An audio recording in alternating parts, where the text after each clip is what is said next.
एक अधमरे व्यक्ति के ऊपर एक फोटोग्राफर पैर से मारता है। आप बताइए, इस देश में लोकतंत्र क्या यही बचा है? एक मुस्लिम विशेष समुदाय को टारगेट किया जाता है और उनको बेघर किया जाता है। क्या यही भारतीय जनता पार्टी का शासन है?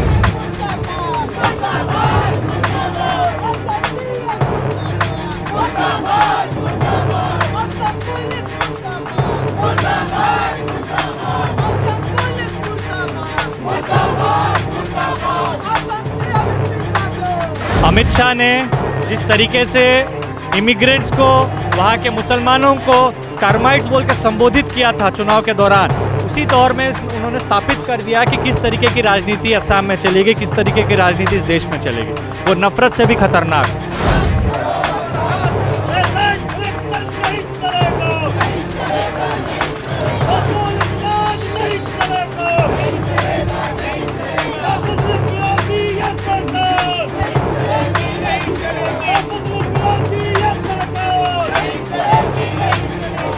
भारतीय जनता पार्टी नफरत की राजनीति बोल रही है। हम नफरत की राजनीति नहीं। आप बताइए, गरीब, दलित, वंचित, इनको शोषित किया जाता है, धर्म के नाम पे लड़ाया जाता है, मॉब लिंचिंग की जाती है। क्या यही देश में लोकतंत्र है? लोकतंत्र की भारतीय जनता पार्टी ने हत्या कर दी है। इसको सत्ता से बेदखल करके ही मानेंगे हम लोग। पुलिस को खासा ट्रेनिंग दी जाती है कि वो पैर पे हमला करेगा, बंदूक से हमला कर रहा है तो आपने छाती पे गोली मारी। क्या ये इलीगल नहीं है? ये किस तरह का आप देश बनाना चाह रहे हैं कि इतनी बुरी तरह किसी मरे हुए आदमी पे आप कूद रहे हैं? ये तो शर्म आना चाहिए कि हम महानता का गीत गाते रहते हैं, लेकिन आप एक मरे हुए व्यक्ति पे आप कूद रहे हैं। जो पिछले दिल्ली दंगों से अब तक चला आ रहा है, सिर्फ मुसलमानों को दबाने के लिए, मुसलमानों को कुचलने के लिए एनआरसी और सीए लागू करने के लिए एक छोटी सी कोशिश है, उसके साथ वो उसमें कामयाबी हासिल करना चाहते हैं। नमस्कार, मैं शिवम, आप देख रहे हैं ऑनलाइन न्यूज़ इंडिया। 2 दिन पहले की घटना आपको याद होगी। असम के दारंग में पुलिस के द्वारा बर्बर तरीके से गोली चलाई जाती है मुस्लिमों के खिलाफ, अल्पसंख्यकों के खिलाफ, और उसमें कई लोग हताहत होते हैं, एक लोग की जान चली जाती है और वीडियो उसका रिलीज़ हुआ। वीडियो में साफ तौर से देखा जा सकता है कि पुलिस कैसे टारगेट करके अल्पसंख्यकों के ऊपर गोली चला रही है। और सबसे जो अहम बात यह है कि दारंग पुलिस के एसपी जो हैं वो असम के मुख्यमंत्री हेमंत बिश्व शर्मा के भाई हैं, सुशांत बिश्व शर्मा। जी हाँ, हेमंत बिश्व शर्मा के भाई सुशांत बिश्व शर्मा जो हैं उनके भाई हैं, और उनके आदेश पर दारंग की पुलिस वहाँ के अल्पसंख्यकों के ऊपर गोली चलाने का काम करती है। कई लोग हताहत होते हैं। इसी मुद्दे को लेकर आप इधर देखिए तस्वीर। आज एसएफआई के द्वारा दिल्ली के जंतर मंतर पर प्रोटेस्ट किया जा रहा है और विरोध जताया जा रहा है कि जिस तरीके से देश में लगातार पोलराइजेशन करने की कोशिश की जा रही है और मुस्लिमों को टारगेट कर उनको निशाना बनाया जा रहा है, उसके खिलाफ ये लोग आवाज़ बुलंद कर रहे हैं और ये ऐलान कर रहे हैं कि अब ये तानाशाही नहीं चलेगी और जो फांसीवादी विचारधारा हिंदुस्तान में पनपने की कोशिश कर रही है उसके खिलाफ साफ तौर से ऐलान है कि अब उसे पनपने नहीं दिया जाएगा। इसके साथ हेमंत बिश्व शर्मा का इस्तीफा मांगने की बात की जा रही है और हेमंत बिश्व शर्मा के जो भाई हैं सुशांत बिश्व शर्मा, जो कि दारंग जिले के एसपी हैं, उनको भी सस्पेंड करने की बात कही जा रही है। सबसे दिलचस्प बात ये देखिए, घटना के 2 दिन हो चुके हैं, सारे सबूत, सारे साक्ष्य सरकार के खिलाफ हैं, पुलिस प्रशासन के खिलाफ हैं, लेकिन अभी तक कोई कार्रवाई पुलिस प्रशासन के द्वारा नहीं की गई है। तस्वीरें आप लोग देख सकते हैं, भारी संख्या में जंतर मंतर पर एसएफआई के जो समर्थक लोग हैं वो मौजूद होकर यहाँ पे विरोध दर्ज करवा रहे हैं और इस बात की मांग कर रहे हैं कि निष्पक्ष रूप से जांच होनी चाहिए पूरे मुद्दे की और एक जो हिंदू मुस्लिम भाईचारा है उसको बरकरार रखा जाए, उसको ध्वस्त ना किया जाए, ये मांग की जा रही है यहाँ पे।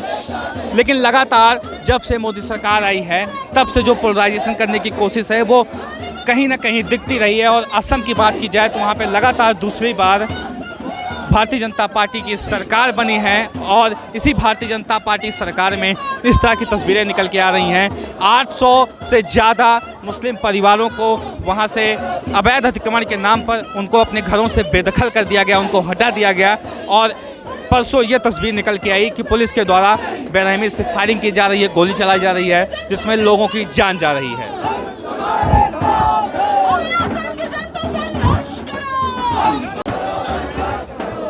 आप ये बताइए क्या मांग है आप लोग की? आज प्रोटेस्ट करने का मुद्दा क्या है जो लगातार पोलराइजेशन करने की कोशिश की जा रही है? और असम में देखा गया कि खुलेआम गोली चलाई गई, लेकिन अभी तक कोई कार्रवाई नहीं की गई है एसपी के सामने। क्या वजह लग रही है आपको? साफ तौर है, जो असम का मुख्यमंत्री है, उनके भाई है एसपी सुशांत बिश्व शर्मा, उनके नेतृत्व में गोली चलाया गया है।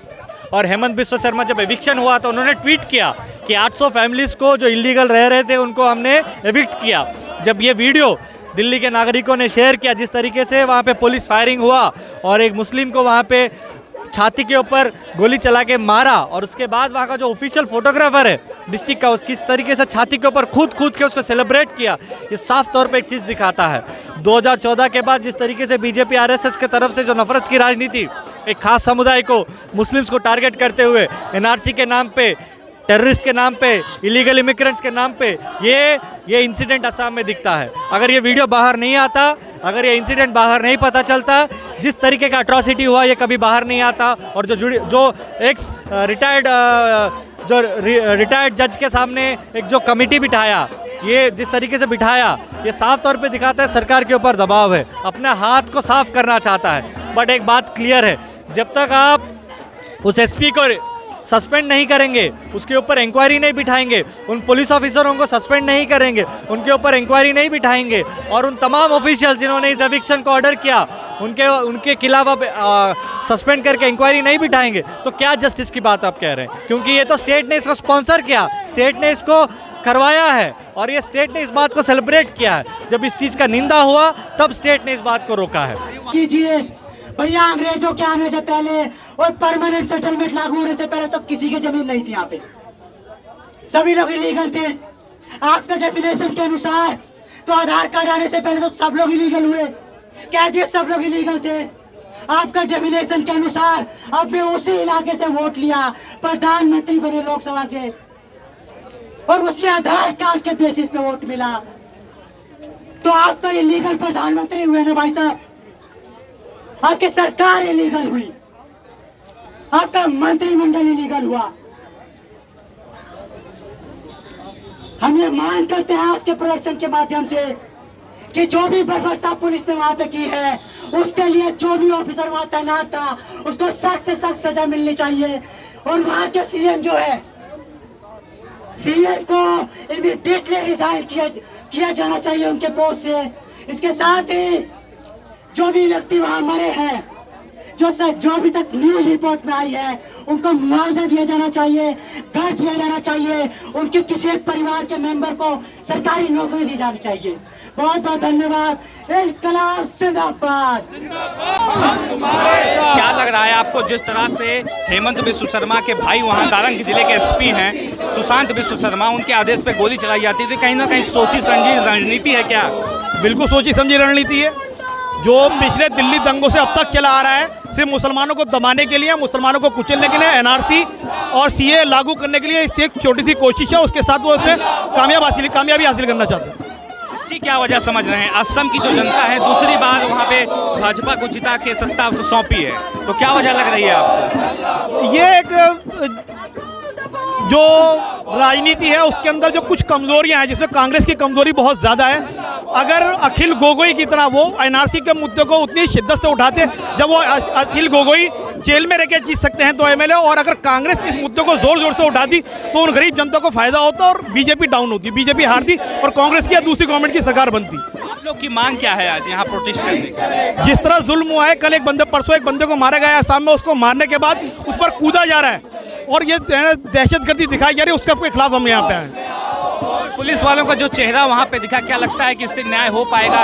और अभी तक एसपी जो है सुशांत बिश्व शर्मा, वहाँ के मुख्यमंत्री के भाई हैं, उनको सस्पेंड नहीं किया गया, क्या कहें? हमें नहीं लगता ऐसा कुछ होगा। सत्ता के दबाव में सब कुछ हो रहा है, सत्ता सब कुछ करवा रही है। जब सत्ता साथ होती है तो इस तरह के जुल्म होते रहते हैं, ये कोई नई बात नहीं है। और हम अपना काम करते रहेंगे, वो अपना काम करेंगे, अपने इनकलाब जिंदाबाद करते रहेंगे, उनको एक्सपोज करते रहेंगे। देखिए, असम में जो हृदय विदारक जो घटना हुई है, असम में आप देख रहे होंगे एक अधमरे व्यक्ति के ऊपर एक फोटोग्राफर पैर से मारता है। आप बताइए, इस देश में लोकतंत्र क्या यही बचा है?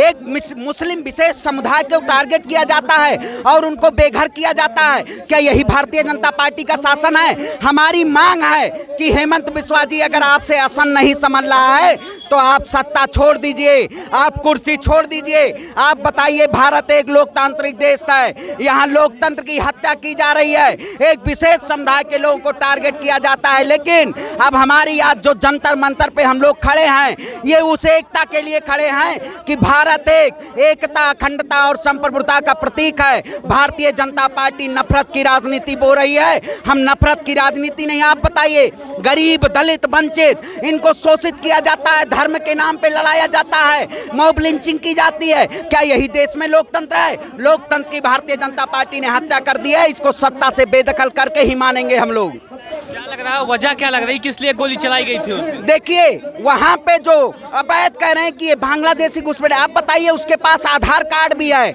आधार कार्ड है, आखिर कहां से बन जाता है? इस देश में क्या आधार कार्ड नागरिकता नहीं है? ये सिर्फ और सिर्फ उनको एक मुस्लिम के नाम पे लोगों को डराया जाता है कि ये मुस्लिम विरोधी सरकार है, ये सरकार लोगों के ऊपर जुल्म कर रही है। लेकिन अब जुल्म नहीं, एक बात कह देना चाहता हूं, जुल्मी कब तक जुल्म करेगा? सत्ता के गलियारों से जर्रा जर्रा गूंज उठेगा इंकलाब के नारों से, आपको दिख रहा है।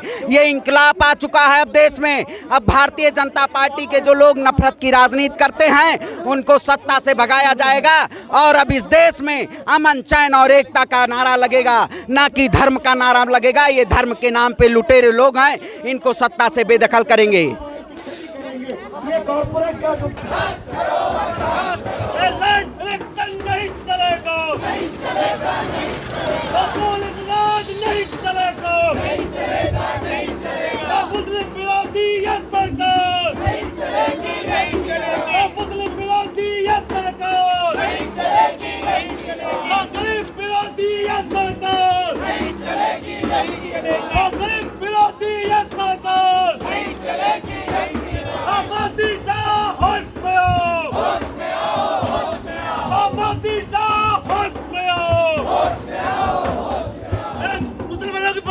नहीं चलेगी, तो असम में बदखली नहीं चलेगी, तो दिल्ली में बदखली नहीं चलेगी,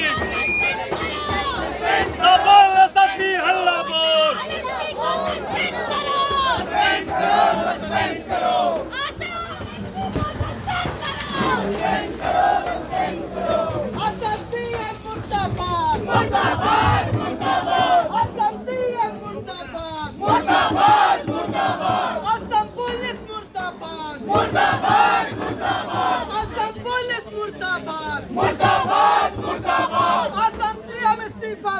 असम के दारंग में जो कुछ भी हुआ, उस घटना को लेकर पूरा देश आज गुस्से में है। जंतर मंतर पर एसएफआई के द्वारा प्रोटेस्ट किया जा रहा था और मांग की जा रही है कि हेमंत बिश्व शर्मा इस्तीफा दें और उनके सगे भाई दारंग जिले के एसपी, उनके ऊपर सख्त से सख्त कार्रवाई होनी चाहिए।